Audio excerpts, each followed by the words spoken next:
नमस्कार, स्वागत है आपका डीडीटीवी इंडिया पर। आप देख रहे हैं हमारा खास कार्यक्रम डीडीटीवी इंडिया कोविड-19 अपडेट्स।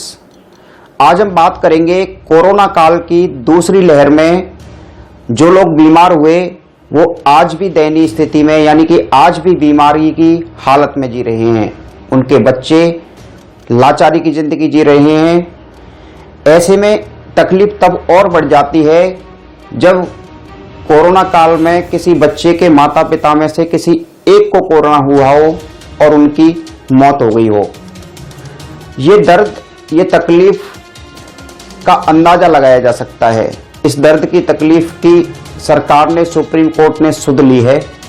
महिला एवं बाल विकास मंत्रालय के सचिव ने राज्यों और केंद्र शासित प्रदेशों के मुख्य सचिवों को कुछ दिशा निर्देश जारी किए हैं। क्या है ये दिशा निर्देश, आपको भी इन्हें समझना जरूरी है।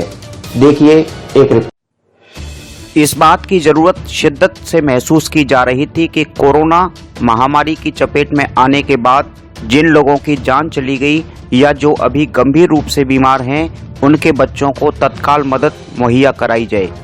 इसके लिए पिछले दिनों कई हलकों से आवाज उठी और केंद्र सरकार सहित अदालतों ने भी कोरोना के शिकार ऐसे लाचार हो गए बच्चों को लेकर सरोकार जाहिर किए।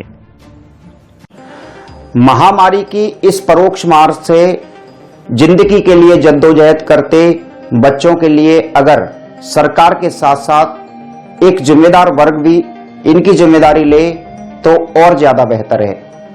देखिए एक रिपोर्ट।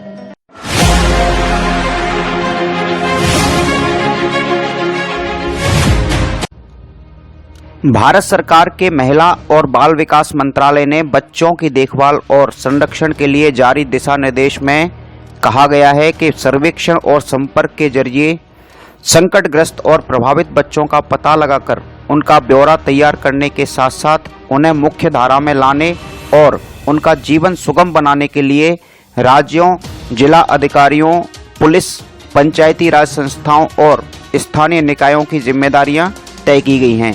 सरकार का मकसद है कि महामारी के दौरान बच्चों का बेहतर हित सुनिश्चित किया जा सके।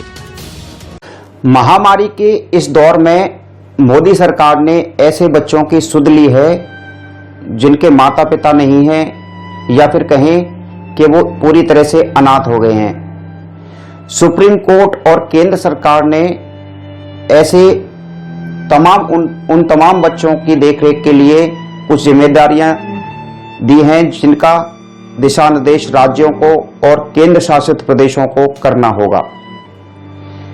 राज्यों में जिला, पुलिस, पंचायत सबको जिम्मेदारी दी गई है। ये जिम्मेदारी क्या दी गई है, कैसे इन पर काम किया जाएगा, ये भी दिशा निर्देश जारी किए गए हैं। देखिए एक रिपोर्ट। बच्चों के इसी संदर्भ में राष्ट्रीय बाल विकास संरक्षण आयोग ने सुप्रीम कोर्ट में दिए एक हलफनामे में कहा है कि राज्यों से मिले आंकड़ों के मुताबिक देश में 9,346 बच्चे ऐसे हैं जो कोरोना संक्रमण की वजह से अपने माता पिता में से किसी एक को खो चुके हैं। जिस दौर में महामारी पर काबू पाने के लिए चारों तरफ सामान्य जनजीवन लगभग बाधित है, ऐसे समय में बच्चों के दुखों का सिर्फ अंदाजा ही लगाया जा सकता है। जिंदा बचे रहने की चुनौती के बीच वे जिस सदमे से गुजर रहे होंगे उसमें उनके संरक्षण के साथ साथ उन्हें मनोवैज्ञानिक सलाह और सहयोग की भी बेहद ज़रूरत है।